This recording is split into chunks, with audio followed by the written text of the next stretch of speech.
Good afternoon. Welcome to the Human Service Committee. We apologize for the delay. We had some technical difficulties, but I think we're all set now.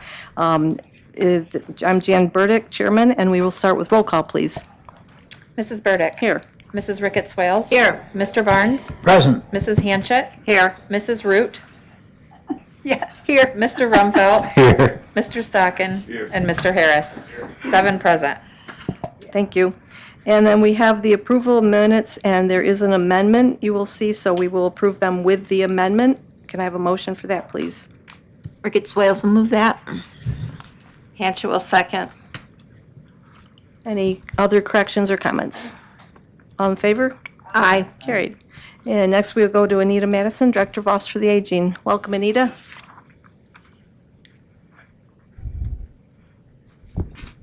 Hi, thank you. First thing on the agenda today is our monthly report. Just a couple things I'd like to highlight. Our calls at the front desk are up from the previous month. They're up about 300. Personal care level 2 from the previous month was up from 254 hours of service to 326. Our in-home contact and support was up from 63 to 596. Now, what isn't counted in the in-home contact and support is when we receive items that we don't purchase or use any funds for, but are for our seniors that we deliver. We actually had wreaths delivered for the holidays. We had different baskets that were offered. In November, we had things for Thanksgiving, some cards in December. So we have things from the schools, and different organizations. As many of you may recall, lots of sour cream and yogurts during the COVID time. Those were all things that would go into the in-home contact and support. Health promotion is up. That partly is due to our diabetes prevention program. And then our home delivered meals are down from the previous month, but they are up from the same time last year. So we still are running higher than our normal amount of home delivered meals. Thank you for that explanation, because I had that circled to ask you about that, because it's such a huge difference. Yeah, no problem. Are there any questions? Any other questions for Anita at this time? All right, then we can go to your MOEs. Okay. So the first one we are requesting a resolution to accept an amendment to our master plan agreement with the Western New York Integrated Care Collaborative, or WINIC. This is for the caregiver coaching. And this amendment really is just a change of terminology. So previously, the reimbursement was at 1 unit would equal 15 minutes. And now it's 1 unit equals 30 minutes, but the rate is the same. So it is a maximum of $180. Where before 1 minute would be 1 unit would be 15 minutes at $30, and now 1 unit at 30 minutes is $60. So the rate didn't change, but CMS did change the terminology. So we have to amend our agreement to match CMS's reimbursement. We have a motion. Root will make that motion. Rumfeld will second. Any other questions on that one? All in favor? Carried. Thank you. The next one that we have, we're requesting a resolution to accept an amendment effective December 2nd with WINIAC again, and this is for our evidence-based program. Our evidence-based program is, again, a per session. So it is $75 per referral from WINIAC for any attendance at 1 session, with an additional $100 for completion with a maximum of $175. This is an increase to $100 per WINIAC participant, and then $100 for completion. So it did go up to $200 for a maximum of $200 instead of $175 per participant.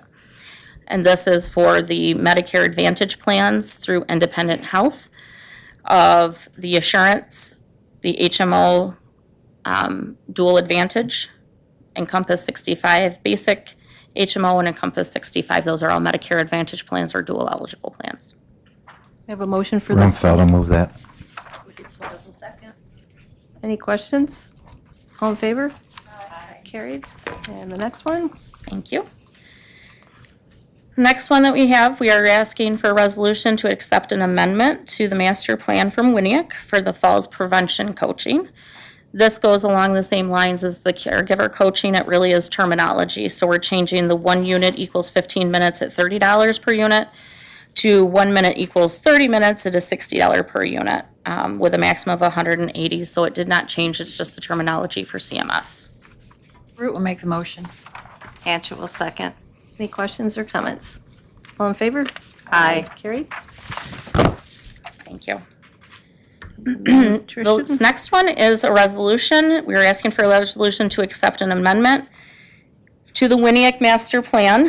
And this is a new thing that we are going to be offering. So this is for the WINIAC medical nutrition therapy, also known as nutrition counseling, as well as the diabetes self-management training, which is counseling and supervision over the evidence-based program. This would be administered by our registered dietitian. It would remain in effect until terminated. We are requesting that the chairman be authorized to execute the amendment to the master service agreement that was dated January 1st, 2024.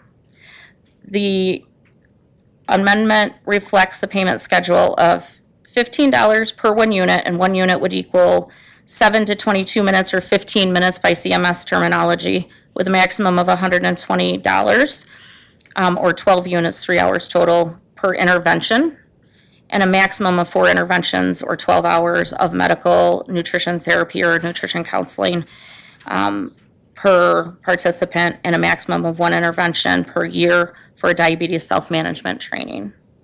The amendment reflects a payment schedule of $25 per session with at least 1 reimbursable participant for the diabetes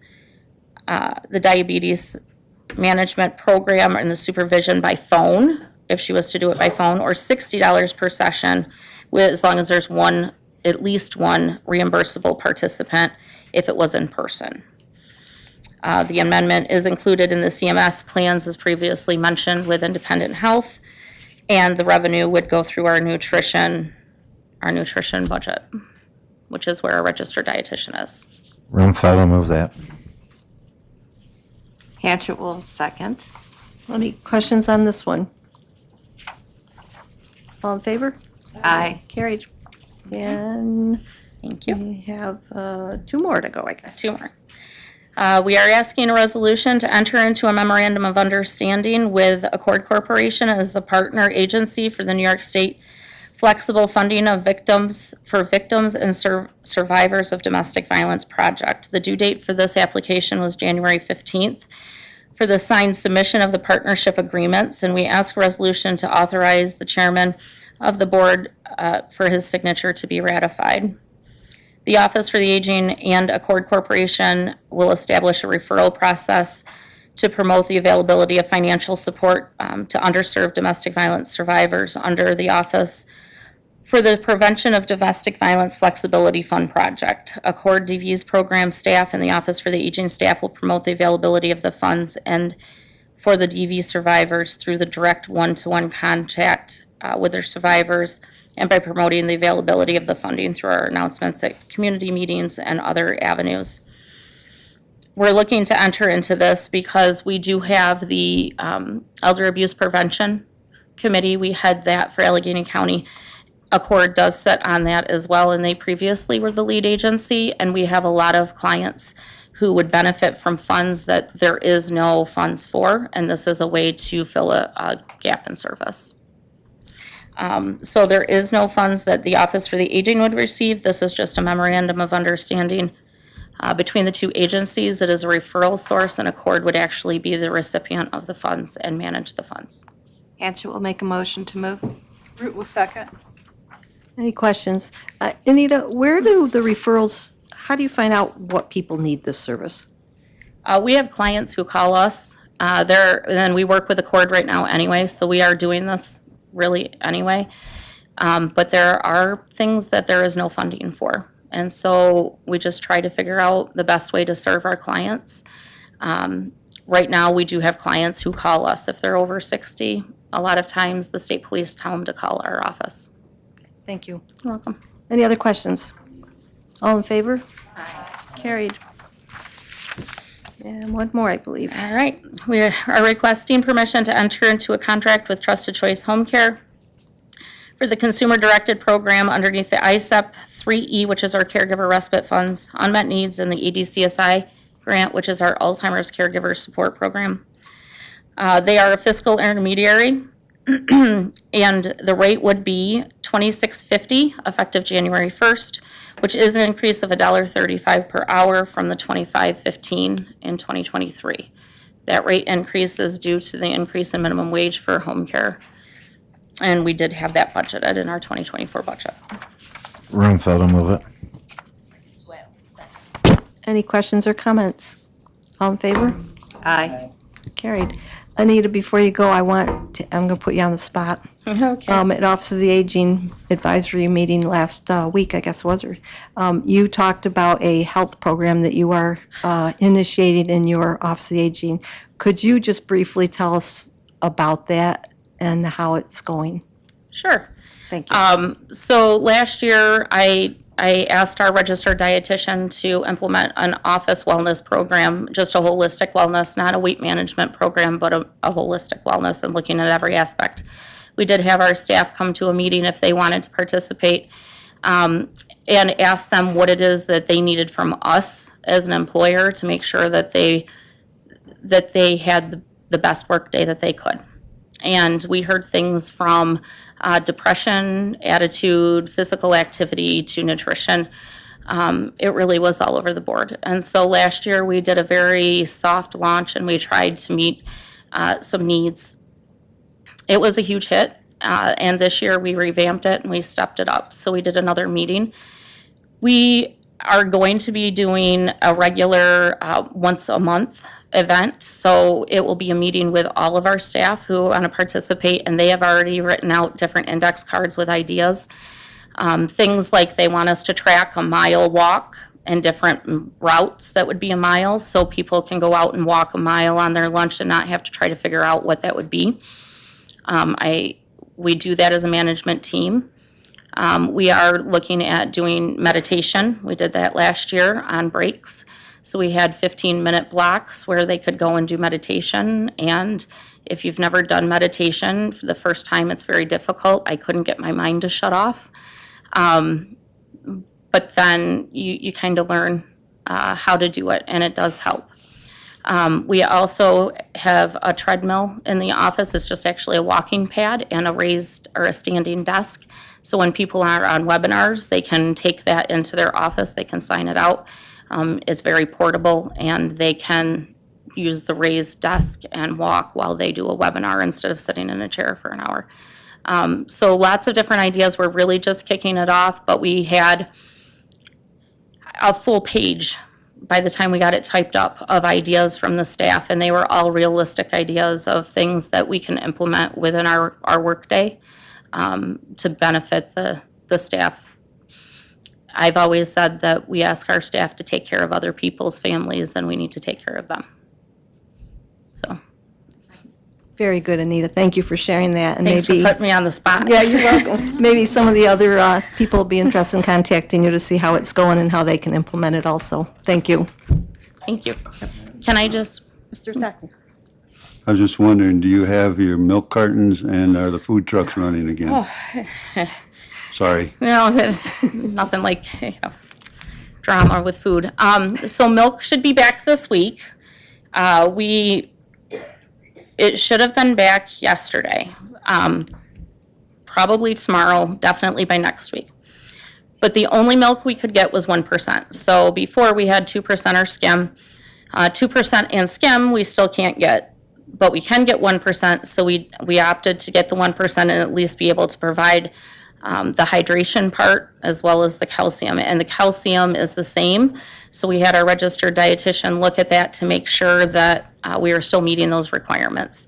I'm very happy that the string cheese will be going away because I think nobody wants string cheese anymore after this long period of string cheese every meal. So that's coming to an end, that there is an end in sight this week or next. As far as the shortage for food, right now we're doing okay. We have actually found a way to secure other vendors who don't use Teamsters. So we have been able to get the products in. They were more costly for the caterer, but he was able to secure those, so we didn't have to change our menu items for this week. And I don't know what next week looks like until probably Sunday night at midnight, but that's where we're at with that. Thank you. Any other questions for Anita? All right, thank you, Anita. Welcome, thank you. Tyler Shaw from the Department of Health, Public Health Director. Welcome, Tyler. Thank you. Good afternoon. Some highlights on the monthly report. Our immunization clinics are definitely picking up as of last month. We are typically a month behind for these reportings for the legislators. Our caseload for WIC is holding pretty steady from year to year. I think we ended with the 1,065 participants, and last year we had 1,034. And we ended the year with 3 positive rabies specimens, 2 raccoons and a deer on the last page there. Any questions? Yes, no questions, so we can move on to your MOEs and Okay, first up is we're requesting approval for an agreement with Accurate Analytical Testing LLC, and that's for analysis of our lead in drinking water, dust wipes, paint, and soil samples. Rumpfeld, second. any questions? All in favor? Aye. Carried. Next one. Next is a contract with our engineer, Thornton Engineering, and this is for various programs in Environmental Health Division, community sanitation, restaurants, swimming pools, and our sewage disposal systems. Root will make the motion. Hanchett will second. Any questions or comments? All in favor? Aye. Carried. Next is our state contract for the lead poisoning prevention program. This is a renewal of it's period 3 of the 5-year block grant. Rumpfeld will move. Any comments or questions on that? All in favor? Aye. Carried. All right, moving right along. Next is a center-based contract with Letchworth Central School District for our preschool program. Root will make the motion. Stockton second. Any questions? Tyler, can you explain to us why you have to go to Letchworth for these next two? There's nothing in Allegheny County that you can contract for these? That school district serves some Allegheny County residents. That's the only reason. So if they have an Allegheny County resident and they may go to Letchworth School District, that's why we're making this contract. We didn't realize we didn't have one with them before. Okay, thank you. Any other questions? All in favor? Aye. Carried. Next up is a related services contract with Letchworth Central School for the preschool program. Hanchett seconds. Any questions or comments? All in favor? Aye. Carried. And finally, one more, I believe. Yep, last one is just an amendment to resolution number 2524. And on the MOE, I have the title language and the amendment to the first resolved clause on there. The original resolution I talked with the county attorney had made it seem like we weren't exchanging any funds for the grant purposes, but we are. This was just for the environmental review process. That's all that original resolution should have been for. We have a motion for that one. Rumpfeld will move it. Any questions? All in favor? Aye. Carried. Any other questions for Tyler today? Tyler, I know I've had a request for more COVID tests. Have you noticed an uptick in COVID? It's definitely out there. It's definitely on the upward trend, as is flu and RSV and all those other respiratory viruses. We should be getting a shipment, I want to say this week or next week, of some new COVID test kits. So if anyone needs those, certainly can call our office. Or if you have not already gotten your 4 free from the federal government, you can do that online as well. Thank you, Tyler. Thank you. All right. Next, we have Don Horan, a Deputy Social Service Commissioner. Welcome, Don. Good afternoon. The monthly report, our numbers are pretty consistent. On the second page, though, I would like to point out a correction under the program integrity unit. We did note that. The number for collections on October of 2023, last month, we duplicated the number, and it was $5,054.62 when it should have been $4,352.46. So it was $700 less. So. Okay, anything else you want to highlight? I'm sorry? Anything else you wanted to highlight on your report? No, our numbers are pretty consistent right now, so, And everything's going well? yes, yes. Good to hear. All right. Cold then. blue's going through the roof, but I it's was very gonna- cold. I was going to ask, do you have enough warming shelters available and places to put people? Yes. So far this month, we've housed 62 people. Last month was 34 that you don't see on this report. We're averaging 2 to 3 hotel rooms a night. We do double bunk if it's possible. And we are still utilizing Cuba for the majority of it. So, And I guess January's going to probably be higher. yes.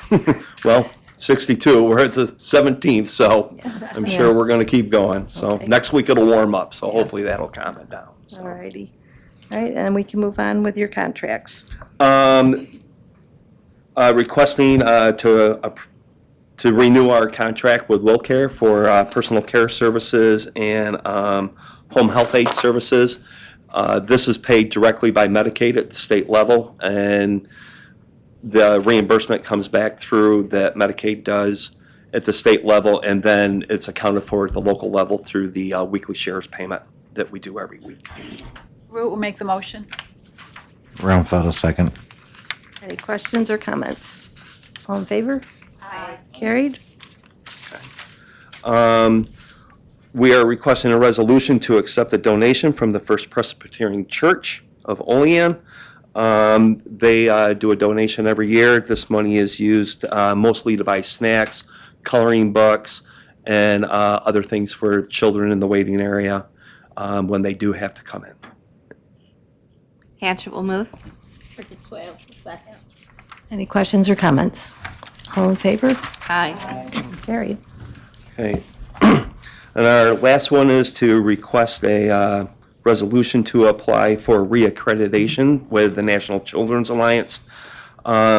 This is runs for 5 years for the $3,000 cost. We do have a grant through Ardent, through one of our private grants that we have there that will cover the cost of this, so there'll be no local share. The advantages of reaccreditation is there's a lot of funding opportunities there. For instance, in 2023, we had 2 grants that came through the National Children's Alliance. One was for $50,000. That one was named CORE. And then the other one that we had was for training and expanding CAC activities, and that was for $75,000. So, and it also gives us access to a lot of networks and access to what other CACs are doing. And it just supports a lot to be able to do that. And a lot of trainings that come out, new initiatives on how to handle certain situations. We're kind of on the forefront if we get the reaccreditation. Roundfeld, move it. Hanchett will second. Any questions? So you currently are accredited. This is for Yes, we are. reaccrediting. This is a renewal for the next 5 years. Okay, thank you. So, Any other questions? All in favor? Aye. Carried. Any other questions for Don this afternoon? All right, thank you, Don. thank you. And now Brenda Rigby-Reilly, Clerk of the Board, has some appointments that she needs to ask us. Yes, the Community Services Board recommends that Calvin Shearer of Houghton and Brent Reynolds of Alfred Station be reappointed to another 4-year term commencing January 1st, 2024 and expiring December 31st, 2027. Hanchett will move. Root will second. Any questions or comments? All in favor? Aye. Carried. And the second one? The second one is the chairman of the board plans to reappoint the following as members of the Citizens Advisory to the counsel to the Office for the Aging. This is for a 3-year term, and it is subject to confirmation by the board. Over 60 members: Kenneth David Porter of Wellsville, Rich Shear of Wellsville. Other members include William Emmerich of Scioto, Dawn Young of Belfast, and Lois Whitney of Bolivar. We have a motion. Ronfaldo will second. Any questions or comments? All in favor? Aye. I believe, and you need to correct me if I'm wrong, there is still an opening for someone from District 5. So if anyone knows anyone in District 5 that might be interested in serving on Office for the Aging, have them either get in touch with Anita or myself, and we'll hook you up. Thank you. All right, any old business today? Any new business? I would just like to say thank you to Tiffany and Brenda. They're kind of like unsung heroes here all the time. They're always here taking the minutes and making sure that we get everything right and making sure we're live on Facebook. And so I think sometimes we forget to thank people that really do a lot for us, so thank you. Any good of the order? And a motion to adjourn. Madam Chairwoman, as there appears to be no other business to come before the Human Services Committee today, I'd like to make a motion to adjourn. Swales will second. All in favor? Aye. Carried. Thank you.